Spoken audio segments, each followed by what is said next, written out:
السلام علیکم دوستو،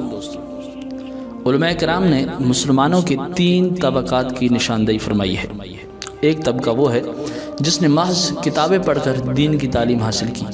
لیکن کسی اللہ والے کے پاس جا کر اپنے اخلاق کی اصلاح اور نفس کا تزکیہ نہیں کروایا، اور وہ اپنے حاصل کردہ علم کو بھی بھول گیا۔ دوستو، دوسرا طبقہ وہ ہے جس نے صرف اللہ والوں کی صحبت کا فیض اٹھایا، اس کی برکت سے اسے دین کا ضروری علم بھی حاصل ہوا، اخلاق کی اصلاح بھی ہوئی، گناہوں سے پاک تقوی والی حیات بھی نصیب ہوئی، اور ذکر و عبادات کا نور بھی حاصل ہوا،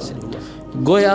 وہ سراپا نور ہو گئے۔ اور تیسرا طبقہ وہ ہے جس نے دین کا علم بھی حاصل کیا، عالم بھی ہوئے، اور اللہ کے ولیوں کی صحبتوں کا فیض بھی اٹھایا، اور اپنے علم کے نور اور ذکر و عبادات کے نور سے ان کا دل نور و نالا نور ہو گیا۔ تو محترم سامعین ناظرین، ہمارے اس چینل میں آپ کو اللہ کے ولیوں کی صحبتوں کو مختلف واقعات، حکایات اور قرآن و حدیث کی روشنی میں اجاگر کیا جائے گا، اور بزرگان دین سے منسوب جو اعمال ہیں، جو اللہ کے ولیوں نے اعمال کیے، جو انہوں نے اپنے مریدوں کو بتائے، انشاءاللہ تعالی خاص اجازت کے ساتھ آپ کو وہ وظائف اور وہ اعمال بھی عطا کیے جائیں گے۔ دوستو،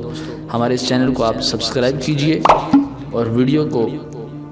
شیئر کیجئے، اپنے دوستوں کو، احباب کو بتائیے۔ انشاءاللہ تعالی اس چینل میں آپ ہر روز یا دوسرے دن انشاءاللہ تعالی ایک ایسی ویڈیو آپ پائیں گے جو عین شریعت کے مطابق ہوگی، اور اس ویڈیو سے انشاءاللہ تعالی آپ کو بھرپور فائدہ حاصل ہوگا۔ السلام علیکم۔